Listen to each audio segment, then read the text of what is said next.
Hi, I'm Anita and I'm the Clinical Lead for Tissue Viability at Leicestershire Partnership NHS Trust.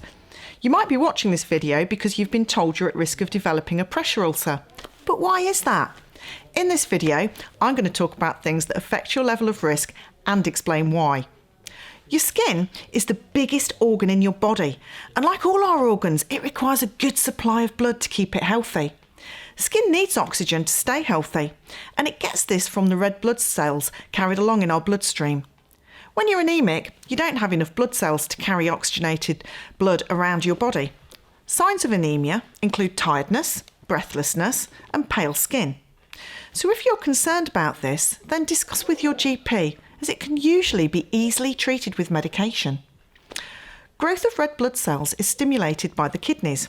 Therefore, if you have a diagnosis of chronic kidney disease, stages 4 or 5, the amount of oxygen circulating in your body will be affected.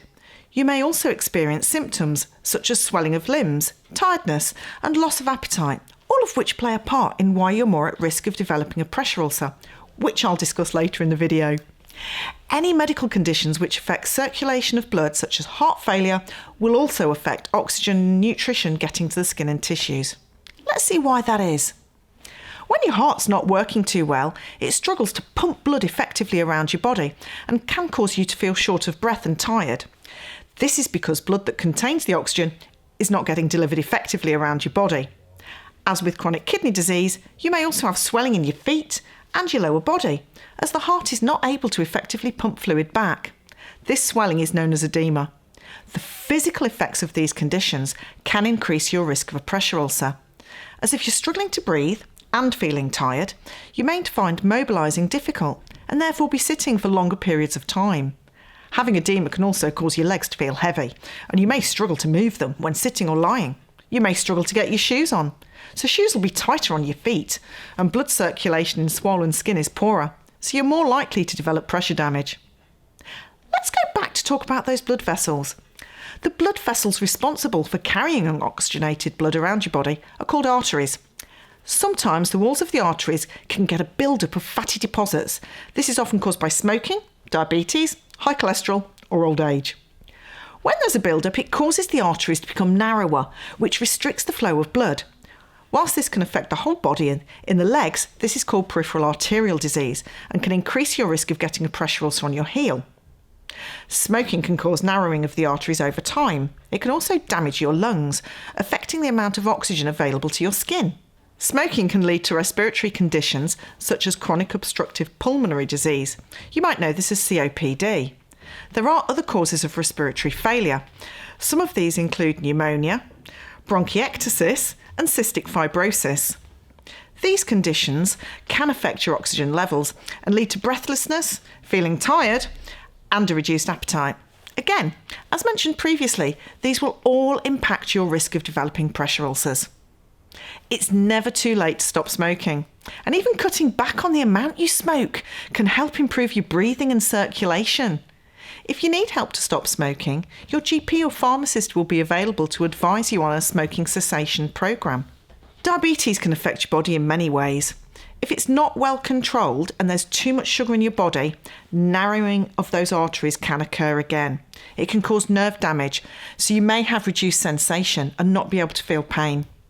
This means that if you're sitting in one position for a period of time, you may not get the pain response to move or change position, and you might start to develop pressure damage to your feet without noticing. Due to changes with your nervous system and the effect of having too much sugar in your body, you can become dehydrated, and this can have effect on the condition of your skin. Your skin may become dry and cracked, or alternatively it can become edematous and sweaty, both of which can increase your risk of developing a pressure ulcer. In fact, there are other conditions of the skin that can place you at higher risk. As well as being at risk with dry or swollen skin, having moist skin can also contribute to pressure damage happening. Moist skin can become soggy, which can make it weaker. This might be from contact with urine or poo or from sweating. Our skin becomes more fragile as we get older, as it becomes thinner and loses elasticity. It may also be fragile if you've had a previous pressure ulcer that has healed. Even if it was a long time ago, the skin will always be weaker. Some medications can also cause weakness to the skin. Steroids can cause the skin to thin, and some chemotherapies can cause your skin to become dry and more fragile. Other medications, particularly some used for blood pressure, can cause swelling of the legs. Some examples of this medication that can cause swelling include amlodipine, gabapentin, pregabalin, and nifedipine. Some medications you take can also affect your mobility. Ones to look out for are strong painkillers or sedatives that can make you feel sleepy or have a sedating effect, as you'll be less likely to change position or may stay in one position for a long time after you've taken it. Some examples of these medications are morphine, oxycodone, mirtazapine, and lorazepam. It's important to be aware of the medications you're taking and the possible side effects to the skin. If you have a condition which reduces your mobility, you will be more at risk of developing a pressure ulcer. If you're sitting or lying in one position for a long period of time, your skin will become squashed against the surface. This affects the flow of blood to the area. This is discussed in more detail in our other video, What is a Pressure Ulcer and How Do They Happen? Along with the medical conditions we've already mentioned, there are many other conditions that can affect your mobility, including stroke or a head injury, multiple sclerosis, paraplegia, or even because you're less mobile due to recovering from an operation or illness. Sometimes even a urine infection or a common cold can make us feel terrible and take to our bed.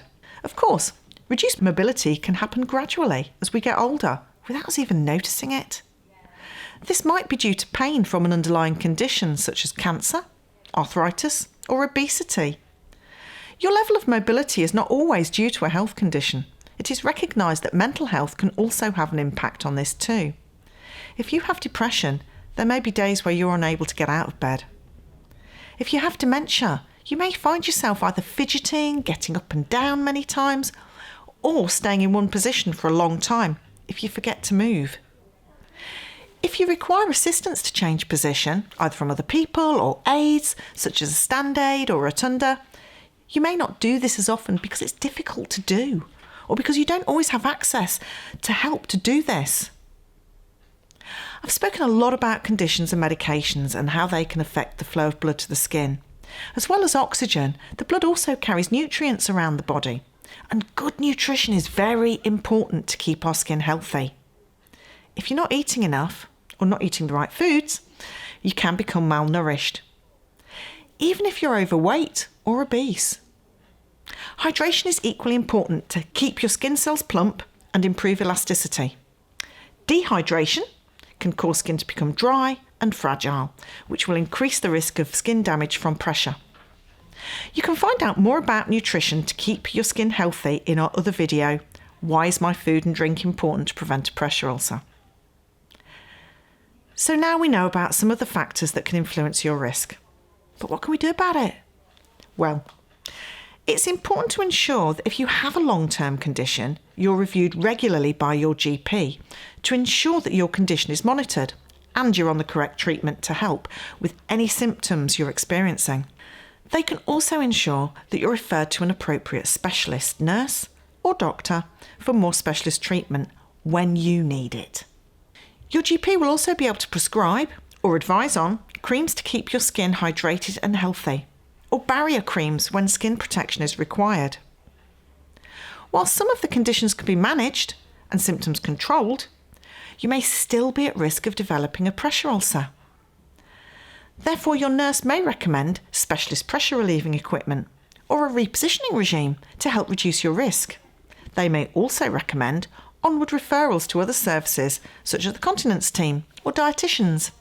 These videos have been developed to give you more information about how you're at risk so you can understand why your nurse may be making these recommendations and enable you to make informed choices about your care. I hope you found this video interesting. For more information, speak to your nurse or health professional.